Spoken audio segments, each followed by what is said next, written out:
Hola, ¿qué tal están? Bienvenidos una semana más a Estelae. Hoy sienta con nosotros en nuestro plató para responder a todas nuestras preguntas el profesor José Carlos Bermejo, catedrático de Historia Antigua por la Universidad de Santiago. Con él hablaremos de la reforma universitaria que se acaba de aprobar muy recientemente y en general del difícil momento que viven las universidades. José Carlos Bermejo, muchísimas gracias por aceptar la invitación y bienvenido una vez más. Vale, gracias a vosotros. Bueno, pues empezamos hablando de la reforma universitaria, si le parece, que se aprobaba hace una semana, así que en esencia permite grados, carreras, para que la gente nos entienda, carreras de 3 años y másteres de 2 años, frente al sistema actual, carreras de 4 años y másteres de 1 año. Lo primero que le pregunto es, ¿está justificada esa reforma que nos cogió así por sorpresa? Vamos a ver, yo creo que aquí tenemos que explicarle a la gente un poquito con calma las cosas. Una persona normal se plantea, si hay un organismo técnico, ¿no?, que es el Consejo de Estado, que además no lo preside una persona que es José Manuel Romay Beccaria, es decir, que no es un organismo de gente muy radicalizada, ¿no? Hace un informe jurídico sobre esta reforma que propone el ministro y piden que por favor no se implante, ¿no? Y dicen cosas, es muy sensato lo que dicen. Dice, la universidad no puede vivir en el infarto de miocardio continuo de la reforma porque genera inseguridad.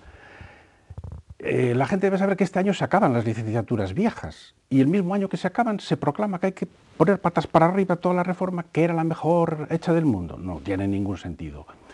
El Consejo de Estado también dice una cosa que es muy importante. Dice, vamos a ver, no se puede hacer un texto que se llame Real Decreto que modifica el Real Decreto que modifica el Real Decreto que modifica un artículo de una ley. ¿Por qué? Bueno, un Real Decreto es un decreto que hace el Consejo de Ministros, que se revalida en el Parlamento y que es un parche a una ley. Si yo le pongo un parche, acaba hundiéndose toda la estructura. Entonces esto, la impresión que da, para que lo entienda la gente, es que es una chapuza, ¿no?, directamente. Pero es muy complicado. Quiero decir, es muy complicado porque ni Ver inventó el 3+2, ni el 3+2 es la derecha y el 4+1 la izquierda. No se puede simplificar. No se puede simplificar. Y yo creo que habría que aclarar muy bien las cosas, ¿no? Ver, que es una persona muy inteligente, no, me cae simpático, pero listo es, ¿no? Él plantea el tema en términos económicos. Entonces él dice, vamos a ver, si una persona hace un grado de 4 años que le va a permitir trabajar, por ejemplo, todos los magisterios, y se le reduce a 3, como en Europa, va a ahorrar dinero. Eso es verdad. Pero es que es más complicado que eso.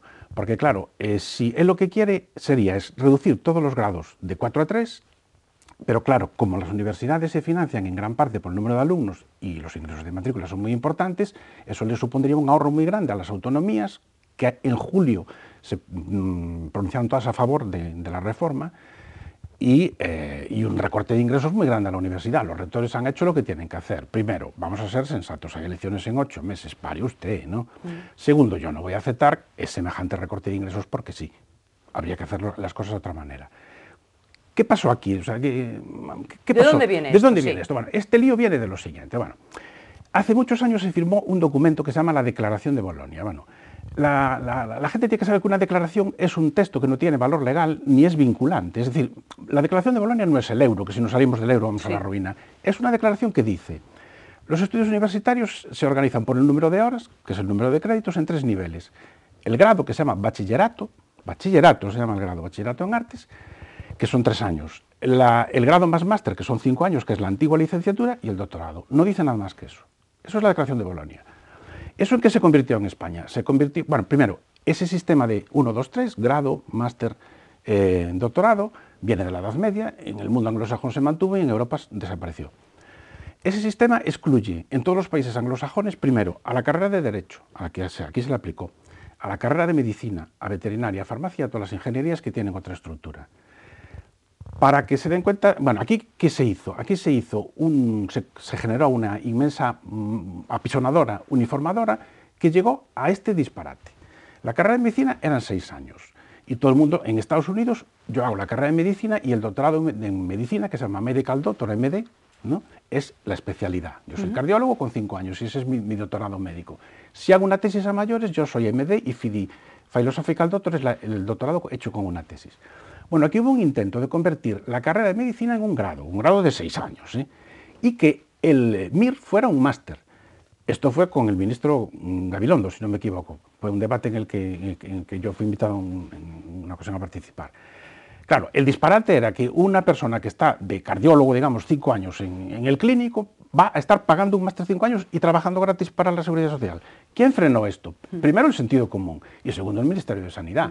El Ministerio de Sanidad le dijo al señor Gabilondo, primero, las especialidades médicas son mías, no son tuyas, y el MIR lo hago yo, con lo cual se acabó.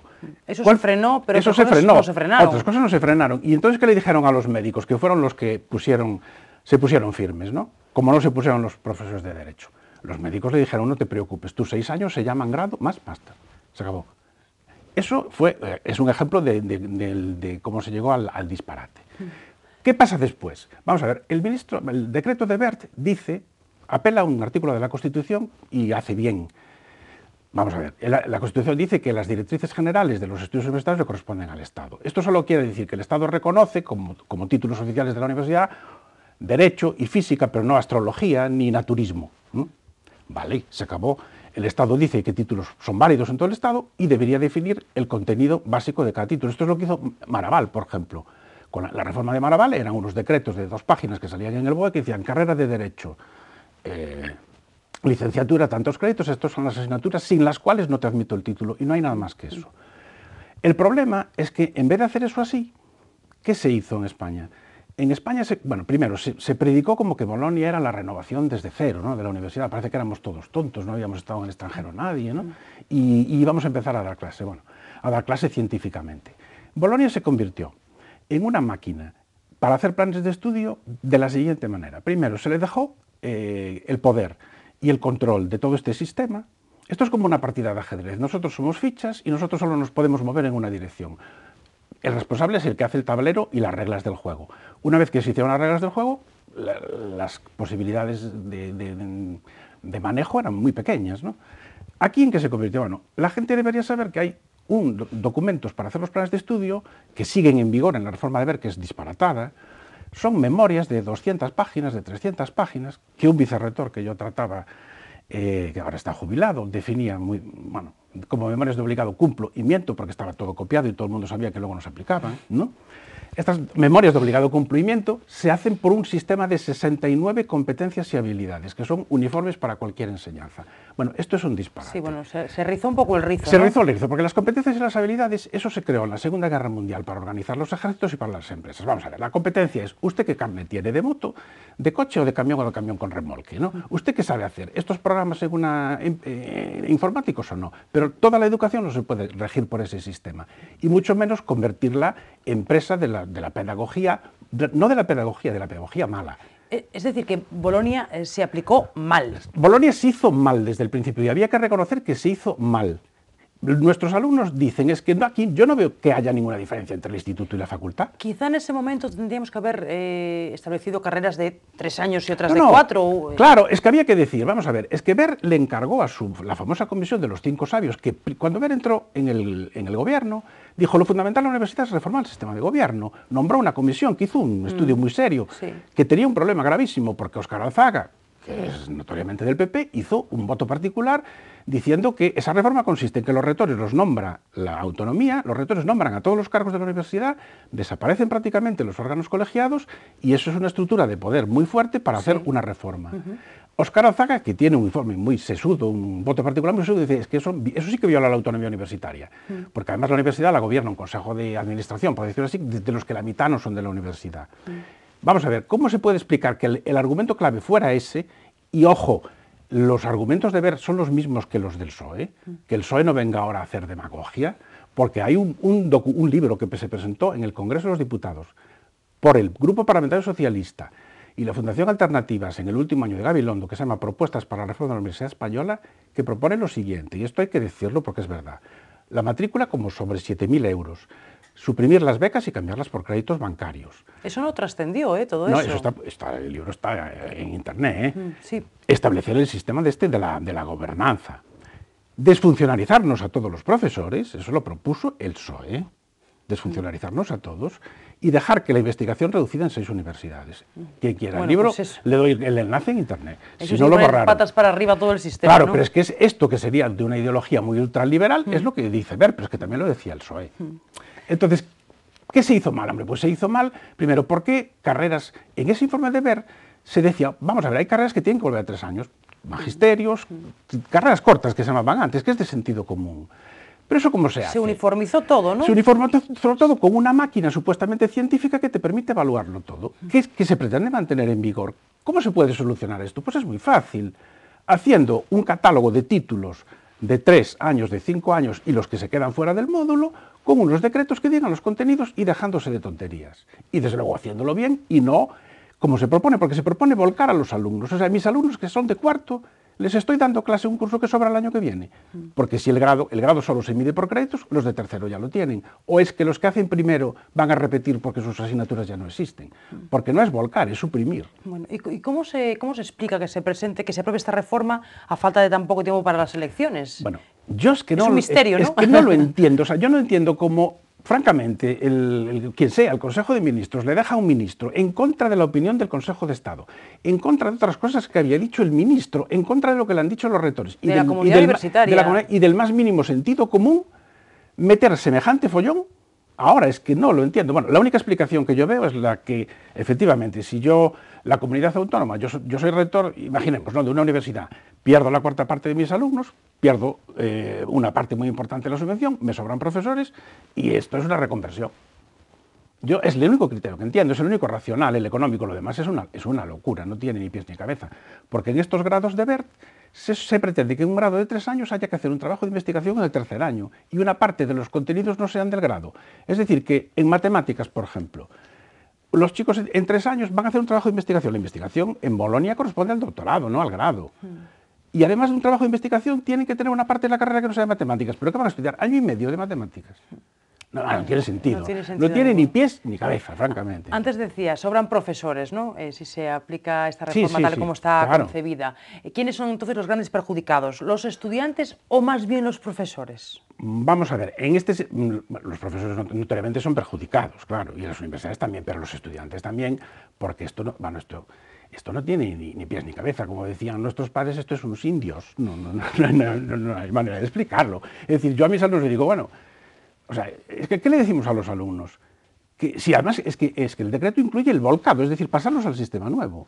Eso es un desajuste, porque van a sobrarles asignaturas. No tiene sentido. Es decir, yo creo que lo que había que reconocer es Bolonia, ¿por qué se hizo? Eso teníamos que aclararlo. ¿Por qué Europa y Alemania, que tenían las universidades más prestigiosas del mundo, ¿no?, hasta la Segunda Guerra Mundial, aceptó cargarse las licenciaturas y poner este sistema? Francia no lo aceptó del todo, porque la enseñanza de élite en las grandes escuelas siguió igual, ¿no? Bueno, lo aceptaron porque esto hay que meterlo en un contexto global, ¿no? Hace 20 años empezó en el mundo, en Estados Unidos, un proceso que se llamó adelgazar la universidad. La consigna es adelgazamiento de la universidad. Sobran universidades, sobran profesores, sobran alumnos, ¿no? Ese proceso llevó... Vamos a ver, en España hay pocos profesores que escriban libros de la universidad, en Estados Unidos hay muchos. Yo voy a seleccionar unos títulos de libros publicados por profesores de lo que aquí le encanta a alguna gente llamarle Ivy League, las universidades de élite de Estados Unidos, Harvard, Princeton, tal, títulos de libros, y algunos escritos por rectores. La hoguera de las humanidades, la destrucción de la universidad pública, el fin de las facultades, ¿no? Los últimos profesores, es un libro, ¿no? Vamos a ver, está claro que la idea es, sobran universidades, sobran profesores y además hay un fenómeno estudiado por economistas y sociólogos. Las remuneraciones de los profesores de universidad y de los trabajadores científicos, investigadores, cayeron más o menos a la mitad en los últimos 20 años. El contexto es es decir, los políticos europeos debieron decir, bueno, este sistema es más ágil porque tú puedes hacer un grado y no pasar al máster, ¿no? Luego, claro, todo esto es muy maniqueo, porque Bert dice que si él quiere que las familias ahorren, que le dé más becas y que baje las tasas, ¿no? Claro. Pero ¿quién encuentra un trabajo? ¿El que hace un grado o el que hace un grado más máster? Vamos a ver, si yo soy... Es lo que es verdaderamente es que hay caro. muchos trabajos en los que solo se requiere el grado. Por ejemplo, todos los magisterios, que son donde más empleo hay ahora. Acaban de salir 400 plazas de magisterio oposición. Y hay títulos cortos de 4 años que no necesitan máster. Claro, el problema fue inventarse el máster de la abogacía, inventarse... Claro, es que además esto todo es muy complicado. Esto es un campo de batalla, porque ver ya, digamos... tomándolo un poco a broma, en el último estertor de su ministerio, el último mes de que sea ministro, hace un decreto que lo puede hacer, diciendo que el máster docente, que es obligatorio para todos los de ciencias y letras que van a dar clase, que no sea en magisterio, que es estatal, que ahora es 1 año, lo pasa a 2. Si ver pasa el máster docente a 2, los rectores no tienen más remedio que hacer los grados de 3, porque no van a tener carreras de 6. Es decir, que esto todo es un regalo envenenado. Yo creo que hay que volver al sentido común. Hay que decir, bueno, vamos a ver, nos vamos a dejar de tanta memoria de obligado cumplimiento, de que hacemos papeles y papeles y papeles, vamos a volver al sentido común. Los rectores, quien sea el ministerio, que haga un catálogo de grados con contenidos mínimos, y no se puede reorganizar la cosa con sensatez, con sentido común y para el bien de todos. Se puede salvar, quiere decir que no es así. Lo que no se puede es ir a decreto que reforma el Real Decreto, a pegote, más pegote, más pegote, más parche, y sobre todo utilizar palabras mágicas, porque yo vengo de la facultad, veo, no al 3 más 2, 3 más 2 igual a 0, no 3 más 2 es igual a 5, 5 es una carrera larga y 3 es una carrera corta. 3 más 2 no es ideología, 3 más 2 es lo que hay. Entonces, el problema es que esto se plantea todo muy mal, es todo un debate envenenado, ¿no? En este debate envenenado y en este modelo que ha fracasado, ¿no? Sí, que vemos sí, que tiene muchos problemas, yo creo que sí. ¿Quién ha tenido más parte de culpa? ¿Los políticos? Vamos ¿Las universidades? A ver. Cuando yo era niño me decían un refrán que era: entre todos la mataron y ella sola se murió. Tuvo la culpa todo el mundo. Vamos a ver, la culpa la tiene siempre el que está arriba. Es decir, si yo tengo un ejército buenísimo y pongo a la mitad del ejército enfrente del otro y que se te peguen tiros y me quedo sin ejércitos, que la culpa es mía, que soy el que manda, ¿no? Hombre, la culpa, todo esto viene de los 5 ministros de Educación de Zapatero, ¿no?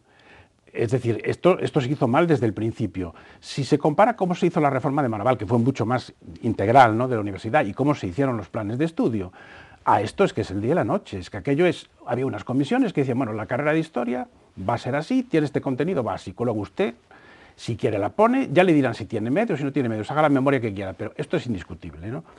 Entonces, ¿quién tiene la culpa? Hombre, pues todos. Evidentemente, primero los ministros que decidieron. Hubo un decreto que decía que el grado era de 3 años, hubo uno.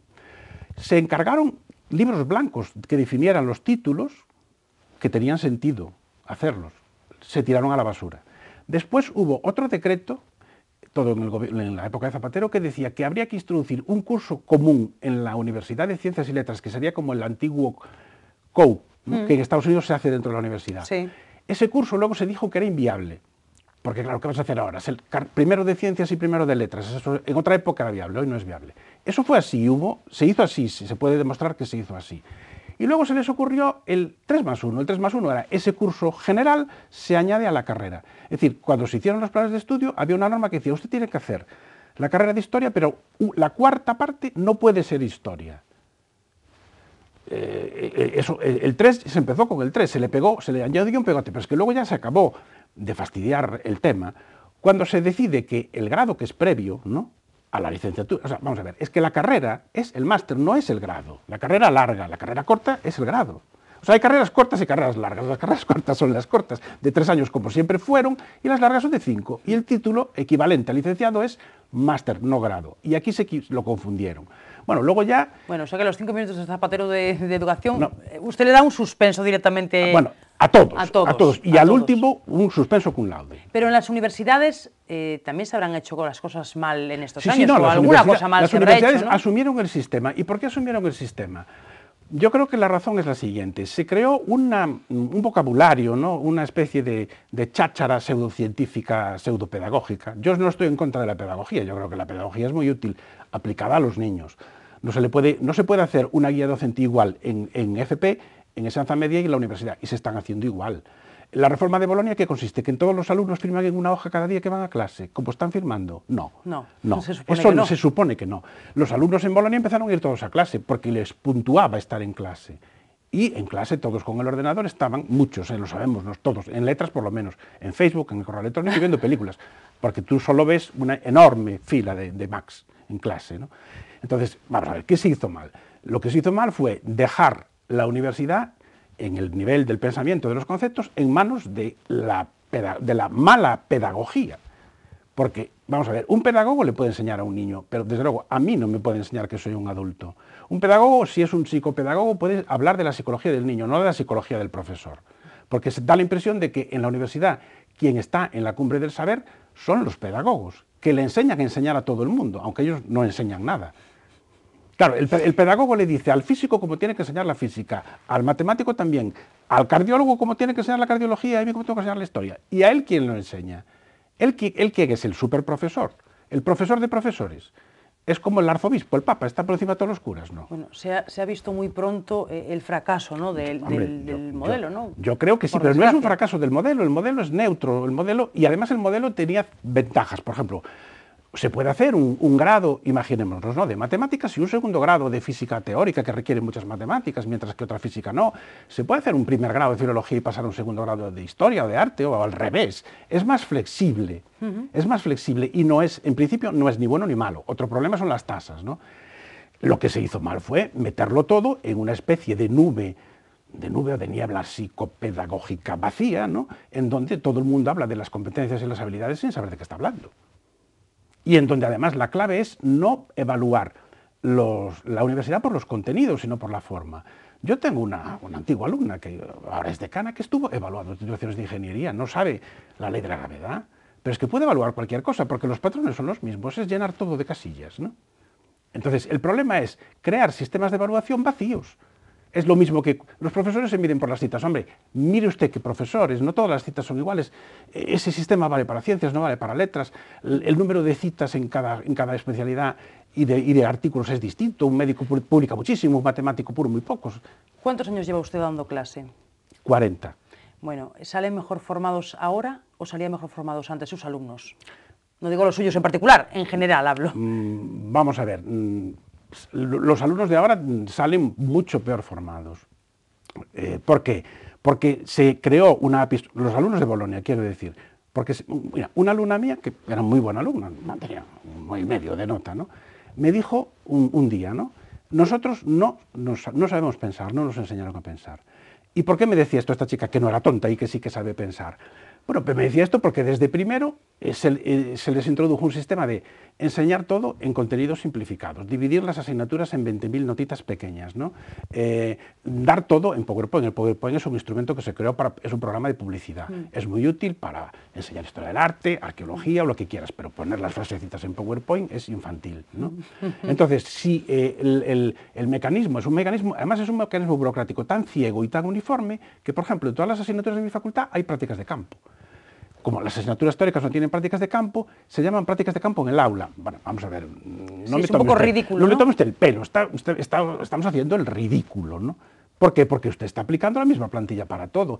Es que no sé, es la mentalidad del burócrata más limitado, ¿no?, lo que se implantó. Es decir, se burocratizó todo son papeles, normas y además uniformes para todo el mundo, y eso no tiene ningún sentido. Bueno, eso no aporta absolutamente nada y hace perder mucho tiempo. Claro, claro. Como el tiempo avanza y en televisión ya sabe que el tiempo es oro, sí. Hablando del profesorado, me interesa conocer su opinión. Hace unas semanas estaba sentado en esa misma silla el rector de la USC, Juan Viaño, y él nos decía que, al contrario de lo que pueda parecer o de lo que pueda pensar la gente que nos esté viendo, los profesores de la USC están saturados de trabajo. ¿Usted comparte esa reflexión con matices? Vamos a ver, depende, sí y no, vamos a ser sinceros. Esta semana el Tribunal de Cuentas ha publicado un informe interesantísimo y muy documentado sobre las universidades españolas. Naturalmente los políticos dirán, ¡oh, qué malvados! En el medio del debate sacan semejante informe. Bueno, el informe dice, y esto no lo vamos a discutir, porque esto es estadística, que en España somos, en números redondos, casi 100.000 profesores de universidad, con una media de alumnos por profesor de 11. No digo en Santiago. En Alemania la media de alumnos por profesor es de 13. Somos el país de Europa con menos alumnos por profesor. No es cierto que la universidad necesite contratar profesores en masa. No es verdad, ¿no? ¿Qué pasa en Santiago? Bueno, en Santiago hay profesores verdaderamente agobiados por la docencia. Yo tengo amigos que se han prejubilado porque daban tal cantidad de asignaturas que ya no pueden aguantar, ¿no? Y no les compensa seguir. Pero no es una situación uniforme. No, entonces, es que no es una situación uniforme. Yo, si no me equivoco, se había dicho que 1/3 de los profesores dan 2/3 de la docencia. Está todo muy desigual. Hay áreas con poquísimo... ¿Y eso por qué? ¿Por qué ocurre? Pues por una razón que es muy sencilla de explicar, porque la universidad dejó de tener lo que antes se llamaba plantilla orgánica. La plantilla orgánica dice, usted tiene 10 asignaturas con tanta carga y usted tiene tantos profesores. Y ya está. Ahora no hay plantillas, hay unas plantillas, pero que, es decir, el problema es el siguiente. Antes la universidad decía, necesito, imaginémonos, para el derecho civil necesito 10 profesores, 3 catedráticos y tal. Los saco en el boletín, que venga una oposición y el que tenga más méritos que la saque. Eso ya se dejó de hacer. Entonces ahora el problema es que las plazas básicamente sirven para promocionar profesores. Hay 100 profesores ahora, que yo los entiendo, están acreditados por un sistema totalmente discutible como catedráticos, porque es un sistema burocrático. No digo que no tengan méritos. Claro, si yo tengo que transformar a 100 profesores ahora en catedráticos, a otros 100 el año que viene, llegará un momento en donde la ratio de catedráticos y profesores titulares, que antes era 1:3, acabará en 1:1 o en 2 catedráticos por titular. Yo tengo un amigo que es catedrático se acaba de jubilar de filología griega en Madrid, y en sus departamentos eran 10 catedráticos, 5 titulares y un ayudante. Cuando él se jubiló eran 15 catedráticos y un ayudante. Entonces, bueno, sí, son situaciones absurdas, ¿no? Es absurda, pero las hay. Es decir, no se pueden, las plantillas tienen que responder a las necesidades docentes. Claro, si se mira la plantilla de la universidad, hay asignaturas que tienen 50 profesores o 40 y otras que tienen 3. Entonces, ¿qué habría que hacer? Una cosa que yo creo que el rector Viaño sabe, porque además acaba de hacer una cosa que yo estoy totalmente de acuerdo: no sacar ninguna cátedra de promoción. Tiene toda la razón. Oye, no está el horno para bollos. Con el problema que hay, yo lo siento, lo prioritario no es que 100 titulares más sean catedráticos y cobren 800 euros más, ¿no? Entonces lo que hay que hacer es recuperar el sentido común, que siempre lo hubo, que es decir, bueno, vamos a hacer una plantilla por necesidades. Si en algún sitio sobran, ya se verá lo que se hace, pero hay sitios totalmente deficitarios. Luego, ¿qué pasa? Que claro, que en la dedicación de un profesor cuenta la docencia, la investigación, no sé qué, y bueno, sumando los parámetros sale que todo el mundo está cubierto, pero claro, es que hay profesores que están cubiertos dando 20 horas y llenando todo con otros parámetros, y otros que dan 5 asignaturas. Bueno, podríamos seguir hablando del profesorado, sí, pero para cerrar un poco la entrevista, porque no hay más tiempo, me gustaría preguntarle ¿cuál cree usted que va a ser el futuro de las universidades públicas? Porque la situación es ciertamente muy delicada. Las universidades públicas o se reforman en serio o van a acabar muy mal. Es decir, van a acabar con una reconversión forzada por presión económica. ¿Y qué hay que reformar? Mira, primero, hay que hacer una ley de universidades nueva. Marabal hizo una ley, la LRU. El PP de Aznar hizo una reforma de esa ley, y luego todos fueron parches. Primero, hay que hacer una ley de universidades nuevas. Aquí hay un problema, digamos, no político, parchear, sino los marcos hay generales. Que hacer una ley ¿no? nueva. Primero hay que decidir lo siguiente. Vamos a ver, ¿ustedes qué quieren? ¿Que las universidades se transfieran a las autonomías? Lo podemos defender. Galicia tiene su sistema universitario y que se lo monte. Bien, ¿lo vamos a defender? Pues lo hacemos. O hacemos que las universidades, si predican la movilidad, que las universidades queden al margen, que quede, por ejemplo, crear un ministerio de universidades y que las rija. Eso es lo primero que hay que decidir, si las universidades son estatales o pasan a las autonomías. Actualmente están en un batiburrillo terrible, ¿no? Terrible. Eso sería el primer punto, de decidir cómo queremos que sean las universidades. Si de las autonomías, que lo podemos defender, o todo lo contrario, que también lo podemos defender. Y luego hay que hacer una ley que cambie los sistemas de gobierno. Es decir, el sistema de gobierno que proponía Ver y que viene del PSOE, yo no estoy de acuerdo con él. Pero bueno, el sistema actual no sirve. El Tribunal de Cuentas, que se puede ver en Internet, computa la cantidad de reuniones que se hacen al año en la universidad, y no sé cuántas son, 10.000, no sé, claro, porque todos son órganos que se reúnen, los departamentos se reúnen, las facultades se reúnen, y luego la ley está totalmente desfasada. Es decir, la universidad ahora, todo el dinero, la mayor parte del dinero lo manejan los grupos de investigación que no existen legalmente, no tienen estatuto legal. La ley dice que el doctorado, porque no se reformó, corresponde al departamento, se creó una escuela de doctorado que corresponde a los grupos de investigación y se modificó. Santiago tiene una escuela de doctorado que no responde ni a la propia ley. La ley de la escuela de doctorado viola la ley general. Hay que hacer una ley con sentido común. Oye, los juristas saben hacer leyes. Pues a ver quién le mete mano a eso. Hombre, yo, si pudiera dar un consejo, que a mí no me hace caso nadie los consejos que doy. pero sí, para terminar un consejo. Consejo, vamos a ver, que por favor, que en España se llegue a un pacto global por la universidad pública entre los rectores, que ese pacto lo asuman los partidos políticos, ¿no? Todos, evidentemente, y que se defina, que se empiece a hacer racionalmente. No se trata de quemarlo todo, ni destruirlo todo, que hay muchas cosas buenas y que funciona muy bien. Se trata de decir, bueno, vamos a ver, las casas no se hacen tirando los ladrillos al aire y ya saldrá la pared. Hágame el plano, caray.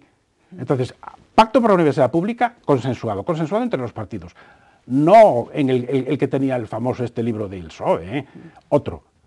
Y vamos a definir eso, y vamos a ponernos de acuerdo en principio. Si queremos que las universidades gallegas sean solo de Galicia, pues seamos consecuentes, lo hacemos y punto. Y si no, no. Entonces hay que hacer una ley, porque en las sociedades como la nuestra, que se rigen por el derecho, si las leyes son buenas, las cosas funcionan. Hay una frase que decía el filósofo Kant, que a mí me gusta mucho, dice, una ley buena es una ley que hace que sea buena una sociedad formada por demonios. Bueno, pues hagamos una buena ley, ¿no? Hablemos y lleguemos a una buena ley. A una buena ley. Por el bien de todos. Que hasta hagámonos a los demonios. Bueno, a las universidades en este caso. Bueno, quedamos sin tiempo, nos quedan muchos temas, así que le propongo que venga otra vez y seguimos hablando de cómo está la universidad y, bueno, de qué hay que hacer para que vaya un poco mejor. Pues muy bien, muchas gracias. Pues queda nada, invitado a volver. Despedimos a José Carlos Bermejo, hablando hoy de la situación de las universidades. Gracias a todos por seguirnos. Volvemos dentro de 7 días para conversar, como hacemos siempre, con los protagonistas de la actualidad.